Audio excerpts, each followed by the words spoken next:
Hi friends, ఎలా ఉన్నారు అందరూ? మళ్ళీ ఒక స్టోరీతో మళ్ళీ మీ ముందుకు వచ్చాను. ఇది జపాన్లో జరిగినటువంటి ఒక యథార్థ సంఘటన. స్టోరీని చివరి వరకైతే వినండి, చాలా ఇంట్రెస్ట్గా ఉంటుంది. నా స్టోరీ నచ్చితే ఒక లైక్ ఇవ్వడం మర్చిపోవద్దు. అలాగే క్రొత్త వారు నా ఛానల్ని సబ్స్క్రైబ్ చేసుకొని బెల్ ఐకాన్ మీద క్లిక్ చేసి ఆల్ ఆప్షన్ ఎంచుకోండి. ఇక స్టోరీలోకి వెళ్తే, కొన్ని సంవత్సరాల క్రితం జపాన్లోని ఒక ప్రాంతంలో ఫూజీ అనే ఒక యువకుడు ఉండేవాడు. అతను చిన్నప్పటి నుంచి తన తాతగారి ఊరికి సెలవులలో వెళ్తూ ఉండేవాడు. ఆ ఊరిలో ఒక దయ్యం గురించి ఎప్పుడు వింటూ ఉండేవాడు, కానీ తను ఎప్పుడు చూడనే లేదు. అలా ఒకసారి తను కాలేజీలో చదువుతూ ఉన్నప్పుడు తన తాతగారి ఊరికి వెళ్ళవలసి వచ్చింది. అది వేసవి కాలం. రాత్రి అందరూ భోజనం చేసి కబుర్లు చెప్పుకున్నాక ఇక నిద్రపోవాలని అనుకుంటారు, కానీ తనకు నిద్ర రావడం లేదు. వేసవి కాలం, అందులోనూ కరెంటు లేకపోవడంతో బయట నిద్రపోదాం అనుకుంటాడు. దానికి వాళ్ళ తాతయ్య నానమ్మ, వద్దు, ఇంట్లోనే నిద్రపో, బయట అంత మంచిది కాదు అని చెప్తారు. కానీ వాళ్ళ మాటలను పట్టించుకోకుండా బయటకు వచ్చి నిద్రపోతాడు. ఇక వాళ్ళు, చూడు బాబు, రాత్రి ఏదైనా శబ్దం గాని లేదా అరుపులు గాని వస్తే మమ్మల్ని లేపు, అంతేగాని నువ్వు వెళ్ళి చూడకు నానా అని అంటారు. సరే సరే అంటూ నిద్రపోతూ ఉంటాడు. ఏంటో వీళ్ళ చాదస్తాలు అని అనుకుంటూ ఆకాశం వైపు చూస్తూ ఉంటాడు.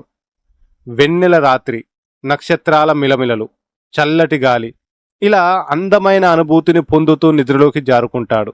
అర్ధరాత్రి 12:30 కావస్తుంది. దూరంగా ఏవో కుక్కల అరుపులు, గుడ్లగూబల అరుపులు వస్తూ ఉంటాయి. ఇంతలో ఏదో నీల శబ్దం వస్తుంది. సడన్ గా ఫూజీకి మెలకువ వస్తుంది. చుట్టూ చూసి ఏమీ లేదని నిర్ధారించుకొని కాస్త మంచినీళ్లు త్రాగి ఇదంతా నా భ్రమ అని అనుకొని మళ్ళీ నిద్రపోతాడు. కాసేపు తర్వాత మళ్ళీ అదే నీల శబ్దం. ఒక్కసారి నిద్రమత్తు వదిలి లేచి చుట్టూ చూస్తుంటాడు. అతనికి కొంచెం దూరంలో ఒక బావి కనిపిస్తుంది. దాని చుట్టూ ఎవరూ లేకపోవడంతో ఏంటా శబ్దం అనుకుంటూ అలా చూస్తుంటాడు. అంతే, అక్కడ చూసిన సంఘటనతో అతనికి ఒక్కసారిగా గుండె ఆగినట్టు అనిపించింది. ఎందుకు అంటే, అందులో నుంచి ఒక అమ్మాయి తెల్లని దుస్తులు వేసుకుని బయటికి వస్తుంది. తను అలా అలా గాలిలో తేలుతూ ఉన్నట్టు తేలుతూ అక్కడ కొద్ది దూరంలో ఉన్న ఓ భవనం వద్దకు వెళుతూ ఉంటుంది. తన కాళ్ళు కనిపించడం లేదు. ఇదంతా చూస్తూ ఉన్న ఫూజీకి ఇక ఈ విషయం తన వాళ్ళతో చెప్పాలి అని డోర్ దగ్గరికి వెళుతాడు. కానీ తనకు చిన్నప్పటి నుంచి దాని గురించి తెలుసుకోవాలి అని అనుకుంటూ ఉంటాడు. ఆ ఆశతో ఇక వాళ్ళను లేపకుండా ఆ భవనం వద్దకు వెళ్తాడు. అక్కడ తను డోర్ దగ్గరికి వెళ్ళి వింటూ ఉంటాడు. లోపల నుంచి ఓ యువతి 1, 2, 3, 4 అంటూ అలా 9 వరకు లెక్క పెడుతూ ఉంటుంది. ఆ తర్వాత చాలా హృదయ విదాకరంగా ఏడుస్తూ ఉంటుంది. ఇక పూజీకి ఏం చెయ్యాలో అర్థం కాదు. ఇక ఆ ఆకారం బయటికి వస్తున్నట్టు తనకు అర్థమవుతుంది. అక్కడే ఓ మూలకు దాక్కుంటాడు. ఇక ఆకారం ఏడుస్తూ బయటికి వస్తుంది. అప్పుడు తన ముఖం కనిపిస్తుంది. ఏదో పిండి రాసినట్టు ఉంది తన ముఖం. కానీ ఇందాక చాలా అంటే చాలా అందంగా ఉండే తను ఒక్కసారిగా లోపలికి వెళ్ళి వచ్చేసరికి ఇలా ఎలా అనుకుంటూ ప్రాణాల్ని అరచేతిలో పెట్టుకొని చూస్తూ ఉన్నాడు. అలా ఆకారం ఏడుస్తూ మళ్ళీ బావి వద్దకు వెళ్ళి అందులో దూకుతుంది. ఒక్కసారిగా ఫూజీకి గుండెల్లో రైలు పరిగెడుతూ ఉంటుంది. అలా అక్కడి నుంచి ఇంటికి పరుగు తీస్తాడు. మరుసటి రోజు జరిగింది తన తాతగారితో చెప్తాడు. తన తాతగారు మొదట కొద్దిగా కోపంగా చూసిన తర్వాత నవ్వుతాడు. ఎందుకు తాతయ్య నవ్వుతూ ఉన్నావు? అది ఏంటి చెప్పు తాతయ్య అని అడుగుతాడు. ఓ అదా, ఏమి లేదు నాయనా, అది ఓ దయ్యం అంటాడు ఎంతో కూలుగా. దయ్యమా అనుకుంటూ ఉన్న నేను, ఆయనంత కూలుగా ఎలా చెప్పగలుగుతూ ఉన్నావు నువ్వు అంటాడు ఫూజీ. చూడు మనవడా, మాకు ఇక్కడ అలవాటైంది. ఇది నీకు చిన్నప్పుడు కొద్దిగా చెబుతూ ఉండేవాడిని, గుర్తుందా? పూర్తిగా చెబితే ఎక్కడ భయపడతావో అని చెప్పలేదు అని అంటాడు తన తాతగారు. చూడు ఫూజీ, తన గురించి వింటే నీకు భయం కాదు, బాధ. అవును, బాధ అవుతుంది. తను ఒక మంచి దయ్యం, అది ఎవరిని ఏమీ చేయదు అంటూ తన గురించి చెప్పడం మొదలు పెడతాడు తాత. తన గురించి విన్న ఫూజీ కళ్ళల్లో కూడా బాధ కనబడుతుంది. కళ్ళ వెంట నీరు వస్తుంది. అవును, నేను చెప్పేది నిజం. తన పేరు ఓకీకు. జపాన్లో కొబ్ ప్రాంతం ఉంది. అందులో ఓ చోటులో ఓ భవనం, దాని యజమాని ఓయామా. తను కొన్ని నెలలు ఇంట్లో ఉంటూ కొన్ని నెలలు ప్రపంచమంతా తిరుగుతూ సంపాదిస్తూ పెద్ద కోటీశ్వరుడయ్యాడు. తన ఇంట్లో కొంతమంది పనివాళ్ళు ఉండేవారు. తనకు కుటుంబం అంటూ ఏది లేదు, కేవలం పనివాళ్ళు మాత్రమే. వారిలో వంట మనిషి ఒక మహిళ ఉండేది. తనకు కొద్దిగా ఆరోగ్యం పరిస్థితి బాగా లేకపోవడం వలన ఓసారి ఓయామా వచ్చేసరికి అక్కడ తన దూర బంధువు అయిన ఒకీకను ఉంచుతుంది. ఆ తర్వాత తను వెళ్ళిపోతుంది. ఒకీకకు ఓ 18 ఏండ్లు ఉండొచ్చు. చాలా మంచిది, ఇంకా అందం చలాకితనంతో అందరితో కలిసిపోయేది. కేవలం వంట పని మాత్రమే చేసేది కాదు, మిగిలిన పని వాళ్ళ పనులు కూడా చేసేది. అలా చాలా మంచి పేరు తెచ్చుకొని ఉంటుంది. తన కళ్ళు జుట్టు తన రంగు తగిలితే తనకు ఏమైనా అవుతుందా అనే అందం తనది. తనను తన మంచితనము ఇంకా అందం ఇవన్నీ చూసి ఎవ్వరు తన పని మనిషి అంటే నమ్మేవారు కాదు. కానీ అవే తన పాలిట శాపం అవుతుంది అని తనకు తెలియదు. ఓయామా ఒకిక మీద కన్ను వేశాడు. ఎలాగైనా తనను పొందాలి అని అనుకుంటాడు. తన కోరిక తీర్చమని అడిగాడు. తను కాదు అని అంది. కన్నెర్ర చేశాడు.